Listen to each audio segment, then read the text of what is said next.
நம்ம சென்னை சில்க்ஸின் ஆடி blast சேவிங்ஸும் blast கலெக்ஷனும் blast. அண்மை செய்தியை பார்க்கிறோம். சீமை கருவேல மரங்களை அகற்ற 24 மணி நேரத்திற்குள் அனுமதி வழங்க வேண்டும் என்ற தொடர்பான வழக்கானது விசாரணைக்கு வந்துள்ள நிலையில் தமிழ்நாடு அரசுக்கு சென்னை உயர்நீதிமன்றம் உத்தரவை பிறப்பித்திருக்கிறது. கூடுதல் விவரங்களை செய்தியாளர் கிருஷ்ணாவிடம் தகவல்களை கேட்கலாம்.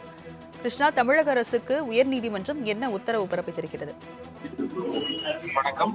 தமிழகத்தில் சீமை கருவேல மரங்களை அகற்றக் கோரி மதிமுக பொதுச் செயலாளர் வைகோ தொடர்ந்த வழக்கு நீதிபதிகள் என் சதீஷ்குமார் மற்றும் நீதிபதி பரத் சக்கரவர்த்தி அடங்கிய சிறப்பு அமர்வில் இன்று மீண்டும் விசாரணைக்கு வந்தது.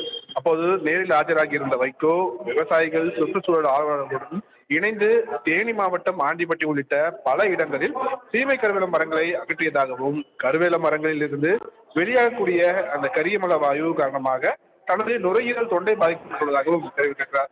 மேலும் சில இடங்களில் வருவாய்த்துறை அதிகாரிகள் கருவேல மரங்களை அகற்ற ஆட்சேபம் தெரிவிப்பதன் மூலமாக பொதுமக்கள் பங்களிப்பில் ஊக்கக்குறைவு ஏற்படுத்துவதாகவும், மாவட்ட ஆட்சியரின் தலையீட்டுக்கு பிறகு அவர்களுக்கு அனுமதி வழங்கப்பட்டதாகவும் அவர் குறிப்பிட்டிருக்கிறார்.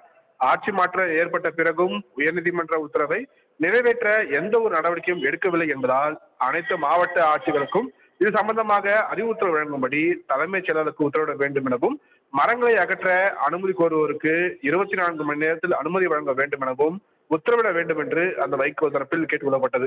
அரசு தரப்பில் புதுக்கோட்டை மாவட்டத்தில் அரசு நிலங்களில் வளர்ந்திருந்த கருவேல மரங்கள் 90% அகற்றப்பட்டு விட்டதாகவும், வட மாவட்டங்களில் சுணக்கம் ஏற்பட்டுள்ளதாகவும் தெரிவிக்கப்பட்டிருக்கிறது. அப்போது குறுக்கிட்ட நீதிபதிகள், நீதிமன்றம் நியமித்த நீதிபதிகளோடு அரசு துறை செயலாளர்கள் எந்த கூட்டத்தையும் நடத்தவில்லை. இதனால் நீதிபதிகளுக்கு யாரை சந்திப்பது என்பது கூட தெரியவில்லை என்றும் தெரிவித்திருக்கிறார்கள்.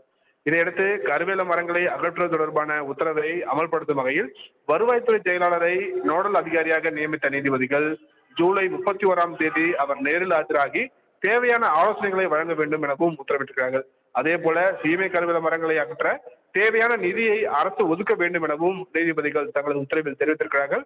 மேலும் அரசு நிலங்களில் சீமை கருவேல மரங்களை அகற்ற அனுமதி கோரும் தன்னார்வ தொண்டு நிறுவனங்களுக்கு 24 மணி நேரத்திற்குள் அனுமதி வழங்க வேண்டும் என வருவாய்த்துறை அதிகாரிகளுக்கு உத்தரவிட்ட நீதிபதிகள் மனுதாரர் வைகோவை பின்பற்றி கருவேல மரங்களை அகற்றும் பணிகளில் தன்னார்வலர்கள் நேரில் களமிறங்க வேண்டும் எனவும் அறிவுறுத்திருக்கிறார்கள். ராஜலட்சுமி, விவரங்களை வழங்கியதற்கு நன்றி கிருஷ்ணா. நம்ம சென்னை சில்க்ஸின் ஆடி பிளாஸ்ட் சேவிங்ஸும் பிளாஸ்ட் கலெக்ஷனும் பிளாஸ்ட்.